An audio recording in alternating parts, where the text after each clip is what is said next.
ക്രൈസ്തവർ. എൻ്റെ പേര് സിസ്റ്റർ മാർസലസാണ്. ഗൈനക്കോളജിസ്റ്റാണ്. കിടങ്ങൂരിൽ ജോലി ചെയ്യുന്നു. ഞാൻ 130 OP-ഒക്കെ വരുമ്പോൾ നടുവിന് പ്രശ്നമൊക്കെ വെച്ചായിരിക്കുന്നത്. അങ്ങനെ നടുവേനുണ്ട്. പക്ഷേ ഇവിടെ വന്നാൽ പിന്നെ പൊട്ടക്കസിന് ഇരുന്നിട്ട് ഒരു കുഴപ്പമില്ല, നടുവേനൊന്നുമില്ല. അതിനേക്കാൾ കൂടുതൽ എനിക്ക് പറയാനുള്ളത് ഈ എബ്രോസ്യാമ്മയുടെ ഒരു സ്റ്റാച്യുവിനെ കുറിച്ചാണ്. അത് ഒരു ഡിഫറെൻ്റ് ആയിട്ടിരിക്കുന്നതിനുള്ള ഈ എബ്രോസ്യാമ്മയുടെ ഞാൻ കയറി വന്ന ഉടനെ എബ്രോസ്യാമ്മയുടെ സ്റ്റാച്യു ഉണ്ട്. അന്നേരം ഞാൻ എബ്രോസ്യാമ്മയുടെ വന്നു, എനിക്ക് നല്ല സംസാരം നടന്നു കേട്ടോ എന്ന് ഞാൻ ചുമ്മാ അങ്ങനെ സംസാരം. കാരണം എന്താണെന്ന് വെച്ചാൽ എബ്രോസ്യാമ്മയോട് എനിക്കൊരു പ്രത്യേക സ്നേഹമുണ്ട്.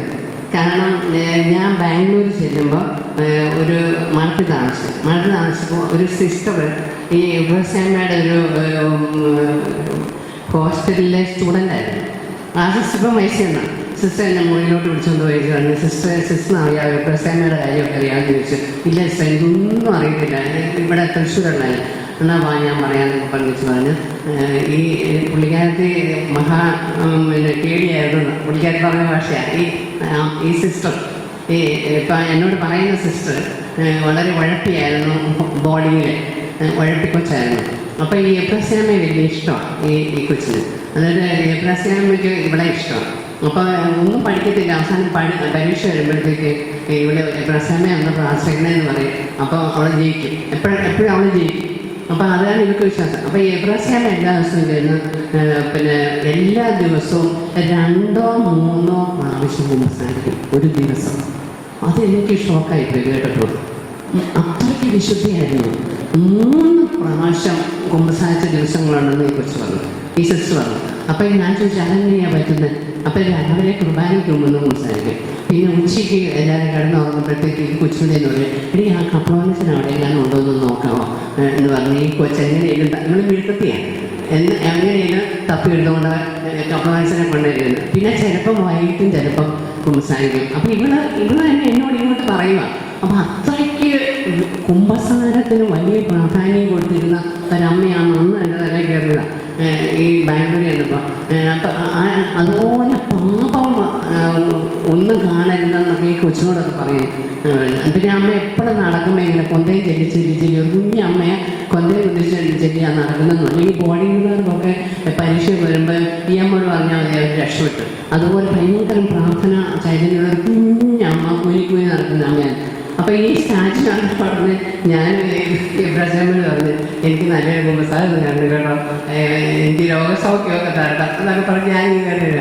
അപ്പോൾ ഞാൻ ഇവിടെ ഈ കുമ്പസാരത്തിന് മുൻപ് ഞാൻ ഒത്തിരി എബ്രോസ്യാമ്മയോട് പ്രാർത്ഥിച്ചു, എനിക്ക് നല്ല കുമ്പസാരത്തിന് പോകുമ്പോഴേക്കും എൻ്റെ മുട്ടിന് വേദനയും എൻ്റെ 2 കാലിൽ വെച്ചിട്ട് വേദനയുണ്ട്, ഓസ്റ്റിയോആർത്രൈറ്റിസിന്. അപ്പോൾ മുട്ട് കുത്താൻ പ്രയാസം, ഞാൻ മുട്ട് കുത്തത്തില്ല, ഇരിക്കും. അപ്പം ഞാൻ ഗ്യാസൊക്കെ കഴിഞ്ഞ് ഞങ്ങൾ പോകുമ്പോഴത്തേക്ക് കുമ്പസാരത്തിന് പോകുമ്പോൾ എനിക്ക് മുട്ടുവേദനയുണ്ട്. അപ്പോൾ അത് കഴിഞ്ഞ് കുമ്പസാരം കഴിഞ്ഞ് അങ്ങോട്ട് ആ സ്റ്റെപ്പ് ഇറങ്ങാൻ വേണ്ടിയിട്ട് എനിക്ക് ഭയങ്കര മുട്ടുവേദന. ഇതിൻ്റെ വേദന കൂടിയോ എന്ന് പറഞ്ഞു.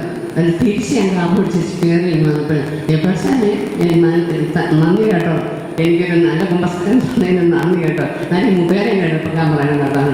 ഇങ്ങനെ പറഞ്ഞ മാത്രമേ ആ പെയിൻ ഡിസപ്പിയർ ചെയ്തു. എൻ്റെ പേര് ബിന്ദു എന്നാണ്.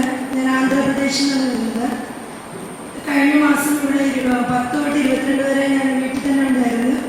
25-ാം തീയതിയാണ് പോയത്. ഉടനെ ഒരു ധ്യാനത്തിൽ നിന്ന് പറഞ്ഞു കഴിഞ്ഞാൽ മാഡം വിടണമെന്നറിയാം, ഞാൻ ടീച്ചറാണ്. പക്ഷേ ഞാൻ കള്ളത്തരം പറഞ്ഞാണ് അവിടെ നിന്ന് ഇങ്ങോട്ട് പോകുന്ന ട്രെയിൻ കയറാൻ വേണ്ടി വന്നപ്പോൾ അത് ലേറ്റ് ആയിരുന്നു. 3 മണിക്ക് വരുന്ന ട്രെയിൻ 8:30-ക്കാണ് വന്നത്. അപ്പോൾ മാഡം തിരിച്ചു വിളിച്ചു, ട്രെയിൻ ലേറ്റ് ആയതുകൊണ്ട് നീ തിരിച്ചു പോലും, പൈസ പോയാലും കുഴപ്പമൊന്നുമില്ലായിരുന്നു. ഞാൻ പറഞ്ഞില്ല, ഞാൻ പോയേ പറ്റൂ എന്നുള്ള ഒരൊറ്റ പിടിവാശിയാണ് എന്നോട് വന്നത്. ഞാൻ വന്നതിൻ്റെ ലക്ഷ്യം ഒന്ന് മാത്രമാണ്, എനിക്ക് വിശുദ്ധിയിൽ ജീവിച്ചുകൊണ്ട് ഈശോയ്ക്ക് വേല ചെയ്യണമെന്നുള്ള ഒരൊറ്റ ഉദ്ദേശത്തോടെയാണ് ഞാൻ വന്നത്. എൻ്റെ ലക്ഷ്യം എന്താണെന്ന് ഈശോ എനിക്ക് കാണിച്ചു തരണമെന്ന് ഞാൻ ഈ ധ്യാനങ്ങളിലേക്ക് കയറി വരുമ്പോൾ തന്നെ ഞാൻ പ്രാർത്ഥിച്ചിരുന്നു. അന്ന് തന്നെ എനിക്ക് സിസ്റ്ററിനെ കാണാൻ പറ്റി. സിസ്റ്ററിനെ വിളിക്കുകയാണ് ചെയ്തത്. ഞാൻ അവിടെ നിന്നപ്പോൾ വിളിച്ച് ഞങ്ങൾ ചെയ്യുന്ന സിസ്റ്റർ പറഞ്ഞു, മോളെ മാതാവ് നിൻ്റെ കൂടെ ഉണ്ട് എന്ന് പറഞ്ഞു. എനിക്ക് അപ്പോൾ പൂർണ്ണമായിട്ടും ബോധ്യമില്ല, എന്നാലും എനിക്ക് മാതാവ് ഉണ്ടെന്ന് എനിക്കറിയാം. കാരണം എൻ്റെ അപ്പനും അമ്മയും എൻ്റെ അമ്മച്ചി ഞങ്ങൾ ജനിച്ചാണ് മുതൽ എനിക്ക് 37 വയസ്സുണ്ട്. ഈ വയസ്സ് വരെ ഞങ്ങളുടെ വീട്ടിൽ തന്നെ ഒരു മാതാവിൻ്റെ ഒരു കുരിശുരൂപമുണ്ട്, കുരിശുവരയുണ്ട്.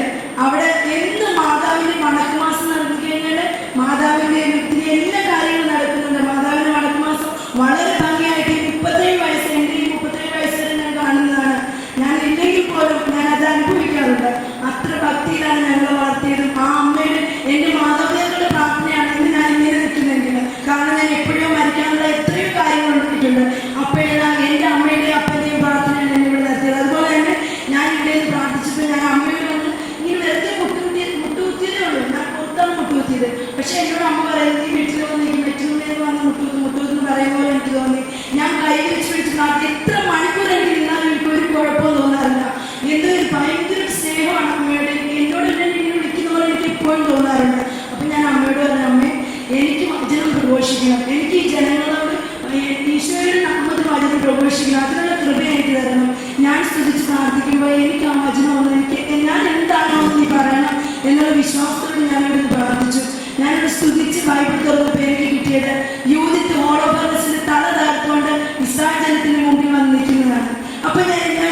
യേശുവിന് ഞാൻ ഒത്തിരി നന്ദി പറയുന്നു.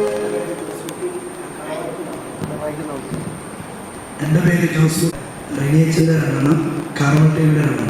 പക്ഷേ 4 ധ്യാനത്തിന് എനിക്ക് ഒത്തിരി അനുഗ്രഹങ്ങൾ കിട്ടിയിട്ടുണ്ട്. പക്ഷേ എനിക്കുള്ള കുഴപ്പമെന്ന് പറഞ്ഞാൽ ഇവിടുന്ന് സാക്ഷ്യം പറയാനും ദൈവത്തെ മാത്രപ്പെടാൻ എനിക്ക് ഭയങ്കര മടിയാണ്, ഭയങ്കര ഉൾഫായമാണ്. അപ്പോൾ കഴിഞ്ഞ ധ്യാനത്തിൽ എൻ്റെ പെങ്ങൾക്ക് കുവൈറ്റിൽ വിസയിൽ നല്ല ജോലി കിട്ടി. ഇവിടെ ധ്യാനം കഴിഞ്ഞൂടെ ഇറങ്ങിയപ്പോൾ ഏജൻസിയിൽ നിന്ന് വിളിച്ചു, പെങ്ങൾക്ക് ടിക്കറ്റ് എടുക്കുകയായി, ഉടനെ പോകണമെന്ന് പറഞ്ഞു. അത് അതിനുശേഷം 5 മാസം മുമ്പേ എനിക്ക് എൻ്റെ വിവാഹം നടന്നു. ഇപ്പം എനിക്ക് എൻ്റെ ഭാര്യ പ്രഗ്നൻ്റാണ്, അതുപോലെ തന്നെ എൻ്റെ പെങ്ങൾ പ്രഗ്നൻ്റാണ്. അതുപോലെ ദൈവം ഒത്തിരി അനുഗ്രഹങ്ങൾ തന്നിട്ടുണ്ട്. അതുപോലെ തന്നെ എൻ്റെ ഏറ്റവും വലിയ പ്രശ്നം എന്ന് പറഞ്ഞാൽ ഭയങ്കര ഉൾഭയമാണ്.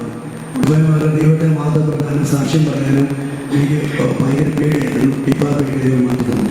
ഇത് 2ാമത്തെ ധ്യാനമാണ്. 2 വർഷം ദൈവം ഒരുപാട് അനുഗ്രഹങ്ങൾ തന്നിട്ടുണ്ട്. 2 വർഷങ്ങൾക്ക് മുമ്പാണ് ആദ്യമായിട്ട് ഞാൻ ധ്യാനത്തിന് വന്ന്. 2 വർഷം നാട്ടിൽ ജോലിക്ക് വേണ്ടിയിട്ടായിരുന്നു.